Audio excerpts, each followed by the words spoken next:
నమస్కారం. ఘంటారావానికి స్వాగతం. ముందుగా ప్రధాన అంశాలు.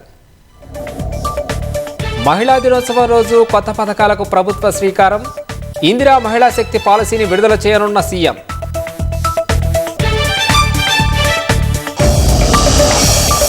కేంద్రం వద్ద పెండింగ్లో ఉన్న నిధులు రాబట్టేలా సర్కారు కసరత్తు.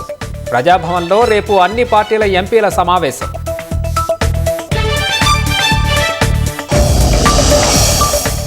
రాష్ట్రంలో 21 మంది ఐపీఎస్ అధికారుల బదిలీ. హైదరాబాద్ సెంట్రల్ జోన్ డీసీపీగా శిల్పవల్లి.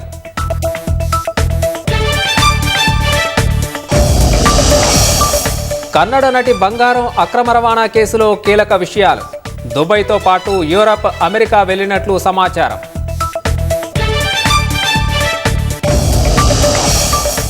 ఉక్రెయిన్ ఇంధన వనరుల లక్ష్యంగా రష్యా భీకర దాడులు. 4 చిన్నారులు సహా 18 మందికి గాయాలు.